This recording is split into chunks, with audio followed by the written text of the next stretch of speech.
Ken Kopp. That's at Special K19. Besides the New York Giants, what other teams really like Jaxson Dart and were prepared to draft him, maybe late first round or early second round? This is an important question, of course, because there is the question of whether or not the Giants could have sat there at 34 and gotten Jaxson Dart that way.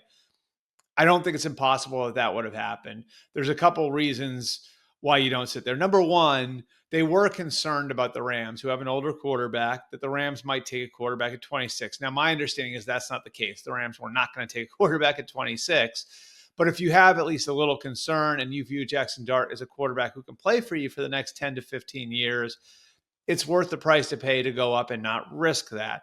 There were also teams looking to move into the bottom of the first round. One of those teams that was at least sniffing around at the bottom of the round was the Browns. Now, late in the round, there was a feeling that it was for Josh Connerly, a tackle from Oregon who went 29 to the Commanders.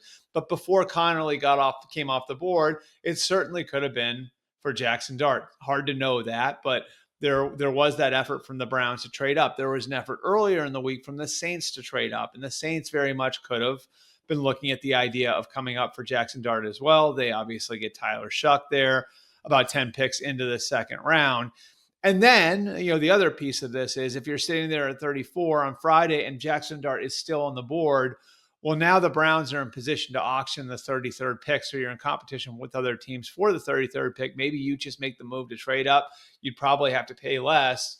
But, these are all factors that go into, your thought process when you're looking at the idea of going and getting your quarterback.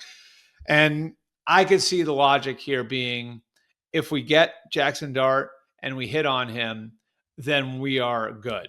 If you are Joe Shane, if you're Brian Daboll, and if we don't get him and if we miss on him and we have a bad year, then, we're going to rue the day that we didn't pay a little extra on the trade to go up and get him. So they got their guy Jaxson Dart. Now, I think to some degree, the futures of the guys in that building are tied to Jaxson Dart. Of course, they wind up with Abdul Carter as well. But having the quarterback in the first round does, of course, add a little bit to what the stakes of the draft class are. And if you're the head coach and general manager and your jobs are on the line, your job security can be tied to that quarterback.